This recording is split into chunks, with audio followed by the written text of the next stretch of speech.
Satellite image, road view, مطلب angle view, مطلب ہر طرح کا ویو ہے، لوگوں کے لائیو اپڈیٹس ہیں. تو اس زمانے میں اس طرح نہیں ہوتا تھا. گارمن کا جی پی ایس بڑا بیسک سا ہوتا تھا، اس میں نظر آتا تھا کہاں آپ نے جانا ہے. اور اس سے پہلے جو ہے آپ میپس سے، نقشوں کے ذریعے آپ موو کرتے تھے. وہ ایک تھیوری بھی ہے امریکن آرمی کی کہ جس میں وہ کیوس تھیوری کہتے ہیں. اس میں وہ یہ کہتے ہیں کہ جی جب جی پی ایس بند ہو گیا، موبائل سگنل بند ہو گئے، ساری یہ الیکٹرانکس ختم ہو گئی، تو اس ٹائم پہ آپ واپس کمپس پہ آئیں گے اور واپس نقشے پہ آئیں گے. تو اس لیے وہ یہ کہتے ہیں کہ اپنے افسروں کو یا اپنے ٹروپس کو، جو جوان ہیں، ان کو آپ لازمی نقشہ، لازمی کمپس سکھائیں. اور انہوں نے وہ نعرہ ایجاد کیا تھا بیک ٹو دا بیسکس، کہ بیسک اسکل آنے چاہیے.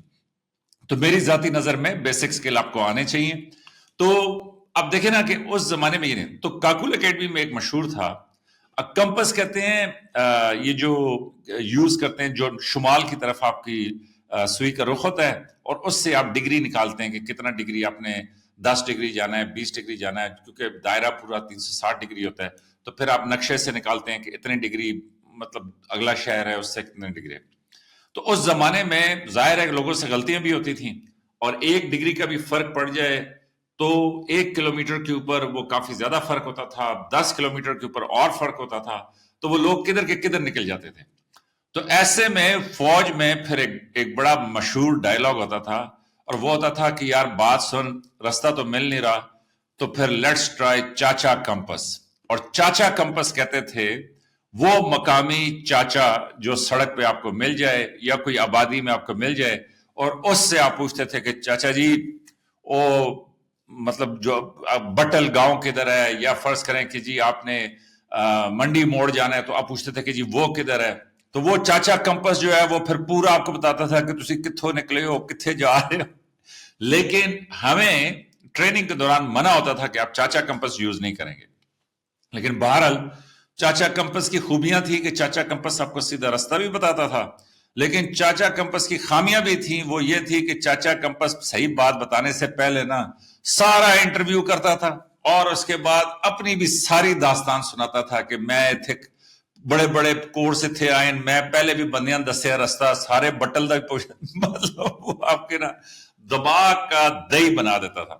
لیکن اور کئی دفعہ چاچا کمپس پتہ نہیں جان بوجھ کے یا انجانے میں بالکل غلط رستے پہ بھی آپ کو ڈال دیتا تھا. اور ایک چیز اور ہم نے سیکھی تھی، اور وہ ہم نے یہ سیکھی تھی کہ جو پہاڑی علاقے ہوتے ہیں اسپیشلی، تو وہاں پہ آپ فاصلہ نہ پوچھیں، بلکہ وہاں پہ آپ یہ پوچھیں کہ کتنا ٹائم لگے گا.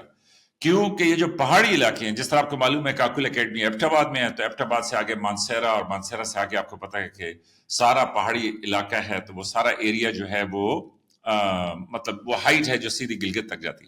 تو چاچا کمپس سے جب آپ رستہ پوچھیں گے، اور اسپیشلی پہاڑی علاقے میں پوچھیں، تو ٹائم پوچھیں کہ کتنی دیر میں ہم وہاں پہنچیں گے. وہ اس لیے کہ چاچا کمپس کہے گا اے نال ہے، کہ بالکل یہ ساتھ ہے، لیکن حقیقت یہ ہے کہ چل چل کے نا آپ کی ٹانگیں ختم ہو جائے گی، لیکن وہ جگہ نہیں آئے گی. وہ اس لیے کہ پہاڑوں میں چلنا اور تھوڑی سی جگہ، مطلب حقیقت میں فاصلہ بہت کم ہوگا، 500 میٹر ہوگا، لیکن اس 500 میٹر کو کور کرنے کے لیے آپ کو بڑے لمبے چکر لگانے پڑے. تو اینی ویز یہ تھا آج کا مزاحیہ قصہ بم چوک کا.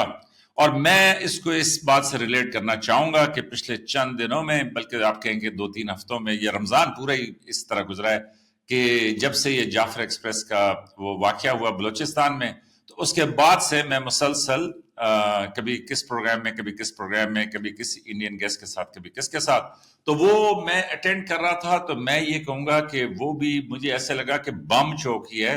وہ اس لیے کہ بات چیت جب شروع ہوتی ہے تو پھر مجھے احساس ہوا کہ اس میں کتنی آپ شدید بحث کرتے ہیں، کتنے نقطے آپ اٹھاتے ہیں، اور پھر کس طریقے سے دوسری پارٹی اپنے نقطے اٹھاتی ہے. تو اینی ویز میں آپ کو یہ مزیدار قصے سناؤں گا. کچھ قسطیں آپ نے دیکھی ہوں گی، اور اس میں ان سب کا بہت شکریہ کہ جنہوں نے کمپلیمنٹ دیا کہ جناب آپ نے اچھی بات چیت کی اور یہ سارا کچھ. اور مجھے بہت سارے نئے زاویے ملے، بہت ساری باتیں میرے ذہن میں کبھی بھی نہیں تھیں، لیکن میں جب یہ ان بحثوں میں شریک ہوا ہوں، حالانکہ یہ چھوٹا سا ایک سفر ہے 2-3 ہفتے کا، تو میں نے اس میں کافی ساری چیزیں ہیں کہ جن کو میں نے نوٹ کیا ہے، اور میں آپ کو لیکن ایک شغلی انداز میں آپ کو وہ بتاؤں گا. اور آپ دیکھ رہے ہوں گے کہ کچھ انڈین دوست جو ہے وہ بھی اب فوجی من موجی پہ آ گئے ہیں، اور مطلب ان کے کامنٹس جو ہیں وہ بھی میں آپ کو پڑھ کے سناؤں گا، کچھ بڑے دلچسپ اور کچھ جو ہے حسب معمول کہ دنیا میں جو کچھ بھی ہے وہ تسی کر رہے ہو. تو اینی ویز فوجی من موجی از بیک. تو اب میں یہ سوچ رہا ہوں کہ چلو اگر ایک آدھ دن میں پروگرام لگاتا ہوں تو ایک آدھ دن میں اپنی فوجی من موجی کے حساب سے چلوں گا. تو اس میں ہم یہ بھی دیکھیں گے کہ جی مے بی ہم فوجی من موجی پہ بھی انڈین گیسٹ کو بلائیں اور یہاں پہ ان کے ساتھ بھی بات چیت کریں. تو اینی ویز آپ کی محبتوں کا بہت شکریہ. تو دیکھتے رہیے فوجی من موجی، اور عید کی چھٹیوں میں جب آپ کو موقع ملے تو دوستوں کے ساتھ ضرور شیئر کریں. آپ کی محبتوں کی وجہ سے یہ سفر بڑا اچھا گزر رہا ہے. اور ان سب کو سلام کہ وہ پاکستان فوج کے، Pakistan air force, navy, frontier corps, rangers, Pakistan police, Pakistan medical corps, مطلب جو بھی وردی میں اپنی ڈیوٹی دے رہے ہیں ان سب کو فوجی من موجی کے پلیٹ فارم سے بہت سلام. آپ سب عظیم بیٹوں اور بیٹیوں کی وجہ سے یہ ملک قائم دائم ہے، اور آپ کی سروس پہ ہم آپ سب کا شکریہ ادا کرتے ہیں. آپ نے دیکھا تھا کہ میں نے چینل پہ شیئر کیا تھا کہ کیسے وہ کیپٹن حسنین اختر شہید ہوا، 3 کمانڈو کا وہ افسر تھا، اور کیا خوبصورت اس کی تصویر، اور کیا خوبصورت. ایسے بہادر اعلیٰ فوجی افسر جس ملک میں ہوں تو اس ملک کا کوئی بھی بال بھی بیکا نہیں کر سکتا. تو اللہ ان کے گھر والوں کو، ان سب کو جو ہے اپنی حفظ و امان میں رکھے. اور میں آپ سے یہ ریکویسٹ کروں گا کہ اگر آپ کے لیے ممکن ہو تو اس عید پہ ضرور کسی شہید، کسی فوجی کو آپ بھی جو ہے اپنی طرف سے عید مبارک کہیں. تو اس کے ساتھ ہی فوجی من موجی کی آج کی قسط ختم کرتے ہیں، اور میں اس عید پہ آپ کو سناؤں گا مزیدار قصے. تو دیکھنا نہ بھولیے گا فوجی من موجی.